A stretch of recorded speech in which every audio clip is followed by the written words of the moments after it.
Fala galera do canal Vulgo Fute, beleza? Meu nome é João Ferreira, seja bem-vindo ao meu canal, onde a gente sempre fala de futebol europeu. Como vocês podem saber, né? Eu sou o Vasco da Gama, hoje eu vou falar aqui a respeito de mais uma derrota do Vasco, mais uma derrota que demonstra que é o Vasco, né? Como já foi o Vasco do ano passado, como tem sido o Vasco desse ano e como talvez, né? Claro, tem o Pedrinho aí tá para corrigir muitos erros, o que pode ser o ano do Vasco até o término da temporada. Vou começar falando aqui a respeito do jogo de ontem. Foi mais uma derrota, né, como vocês podem ver aqui, 2-0 Palmeiras, em cima do Vasco. Mérito do Palmeiras que venceu bem. Mas, como se você vai nesse clube, você deve saber que não é necessário fazer muito para poder vencer o Vasco. Por quê, Vamos? Porque, mais uma vez, a gente ficou ali à mercê de erros individuais. E erros que a gente faz a gente perder a paciência, a gente perder a cabeça. E erros que a gente fala que a gente talvez não cometa nem em pelada, né? Não vou ficar aqui citando nomes, você já deve saber quem é, mas enfim. O primeiro gol, erro individual de marcação. A marcação do Vasco é algo assim que precisa ser estudado, porque eu nunca vi os zagueiros do Vasco, não são aqueles zagueiros que dão combate, não são aqueles zagueiros que, por exemplo, o Léo Pelé, ele quer marcar a distância, não sei como isso funciona na cabeça dele. O zagueiro, o atacante vem vindo com a bola e simplesmente vai chegando para trás, vai correndo para trás, vai correndo para trás. Isso faz com que o atacante, além de ser bom, e aqui eu vou falar do Estevão, né, que é o menino do Palmeiras, mais uma revelação do Palmeiras, foi para cima dele e ele deu espaço. E depois que o jogador entra na área, a preferência sempre vai ser do jogador, porque qualquer, né, toque que o zagueiro der, a chance de pênalti é muito grande. Mas antes disso, o que me chama a atenção, e talvez chame a atenção para você também que é vascaíno, é que os zagueiros, os volantes do Vasco, eles não dão combate. O Vasco não tem um volante de marcação bom, o Vasco não tem aquele famoso pitbull, né, como as torcidas gostam de dizer, né, ali aquele apelido bem legal pro marcador. E o zagueiro, no caso que eu citei dessa vez o Léo Pelé, ele não marca, ele quer marcar a distância, eu não sei que tipo de marcação é essa, né? Mas enfim, então foi mais um jogo do qual os erros individuais falaram mais alto, né? No segundo gol, por exemplo, o Sforza deu mole, desligado, não pode ligar, não parece que às vezes os caras são jogadores de futebol profissional. Eles perdem a noção do tempo, eu não sei o que acontece na cabeça deles, enfim. Então não sei se é problema psicológico, se é emocional, mas o que eu sei, que você também como é vascaíno como eu deve saber, é que o campeonato já está correndo, não tem tempo para poder arrumar de novo o Coutinho, né? Qual possível não, com a vinda do Coutinho, o Coutinho vai, se Deus quiser, já está quase tudo certo, já rescindiu com o Aston Villa.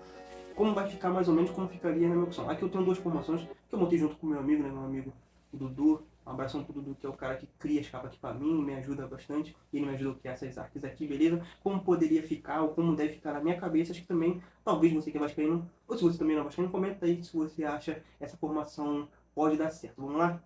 Então vocês podem ver aqui, ó. Essa primeira aqui é a 4-3-3, que é a que mais me agrada. Eu gosto de jogar mais, tanto quando a gente tá brincando no videogame, e como também na vida real, eu gosto mais dos times que jogam no 4-3-3, né? Que seria aqui 2 zagueiros, 2 laterais, um meia, Paulinho, Coutinho e Payet. Aí muita gente vai falar, dá pra jogar o Coutinho e o Payet junto? Na minha opinião, dá. Dá. Mas você sabe que tem que ter um pouco de atenção redobrada. E o Coutinho, né, ele é mais novo que o Payet. Então, né, o Coutinho ele não é tão... Muita gente acha que o Coutinho voltando pro Brasil, acha que o Coutinho tá muito... Como eu posso dizer? O Coutinho tá descuidado. Não, tá sem preparo, não. O Coutinho, para quem segue lá nas redes sociais, sabe que ele é um cara que sempre tá treinando, sempre posta lá treino, essas coisas. Então o Coutinho, ele tá com 32 anos, que completou 32 anos agora recentemente, e o Coutinho não é tão velho assim, e ele não tem a situação física tão precária quanto muita gente imagina. Parece que o Coutinho tá vendo, parece que o Coutinho tá já com 30 e poucos anos e parece que já não joga nada há bastante tempo. Não é o caso.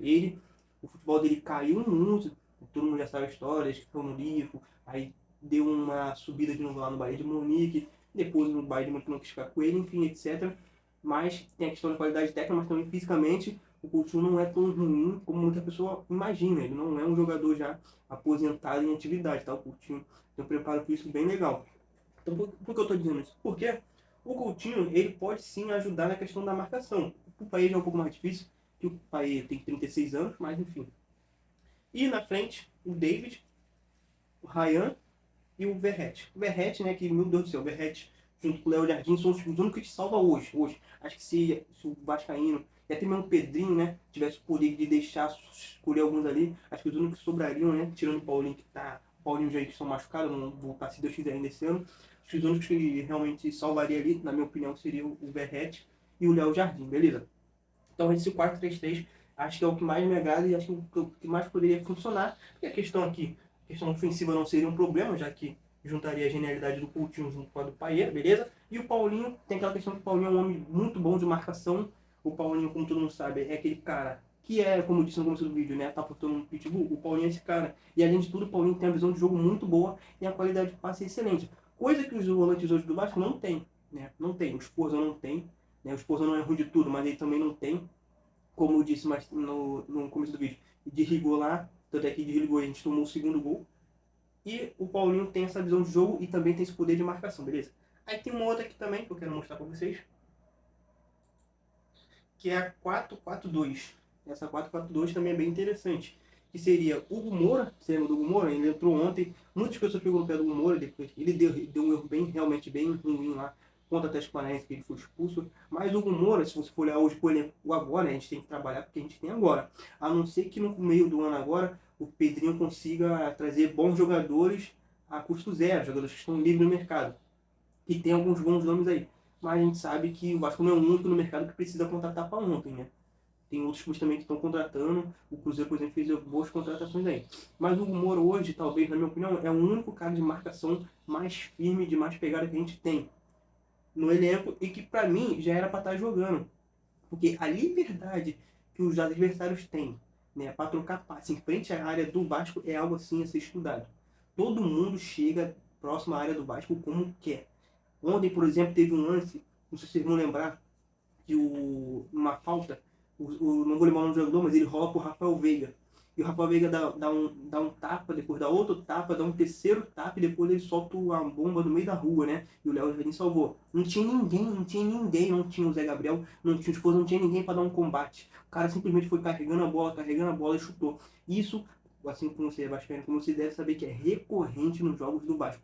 Todo jogo tem isso nos jogos do Vasco. Além de ter as falhas individuais, marcação, porque eu digo isso? Porque muitas das vezes, por exemplo, quando se for reparar no gol que o Vasco tomou, devia ter 5 ou 6 jogadores dentro da pequena área do Vasco e ninguém consegue tirar a bola. Então, ou seja, muitas das vezes o time vai marcando, como eu disse, aquela marcação à distância do Léo Pelé, os caras vai dando espaço, correndo para trás, e isso vai dando a liberdade para os jogadores, né, seja atacante, seja meio campo dos times adversários, e carregando a bola. Isso facilita. Isso pega um time que é qualificado como o Palmeiras, não precisa ficar marcando em cima o tempo todo. Porque, digo mais, se o Palmeiras tivesse marcado em cima o tempo todo, como foi, por exemplo, no jogo contra o rival, poderia ter sido um estrago ainda pior. É que o Palmeiras trabalhou ali, como tecnicamente é melhor, foi trabalhando em cima do erro dos erros do próprio Vasco, né? E isso é bastante complicado. Mas já estamos aqui pensando mais à frente, tá? Aí tem aqui 4-4-2.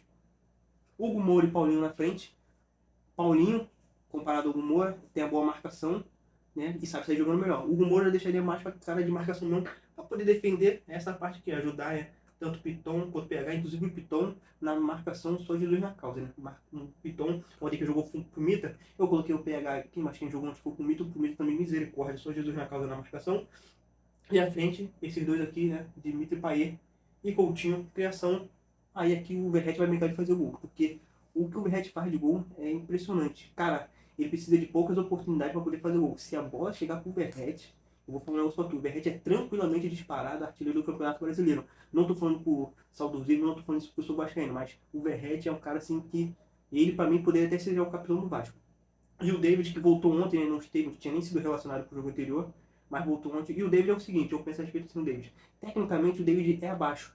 Mas o David pelo menos é aquele ruim, né, um jogador ruim tecnicamente, mas que se esforça, que participa do jogo, que se sente incomodado com andar ali da carruagem, né? Aquele momento do qual o Vasco estava só rifando bola para frente, rifando bola, e o Verratti tendo que dominar, se matar lá no meio de 2, 3 jogadores para tentar, né, escorar uma bola pro David. Ele é o único que se apresentava, óbvio, tá jogando na frente, mas ele se apresenta, ele tenta alguma jogada, ele tenta algo diferente do que os outros jogadores, por exemplo, não fazem. Né? Então, esses são os dois esquemas que eu trouxe aqui para vocês, beleza? O 4-4-2 e também tem o outro que eu disse aqui. Deixa eu botar. É o 4-3-3, esse que é o me agrada mais. Eu acho que aqui o meio campo fica mais povoado, de certa forma acaba ajudando mais também a questão aqui. Você tem mais jogadores para poder se apresentar, para poder receber a bola, do que na outra. Mas essa aqui é apenas a minha opinião. Comenta aqui você a respeito disso.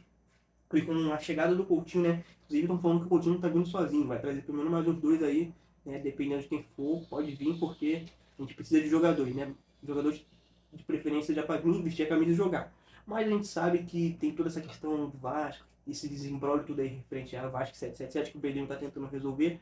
E a gente tem que trabalhar com o que a gente tem hoje. O Coutinho vai vir praticamente de graça, né? Ele rescindiu com o Aston Villa.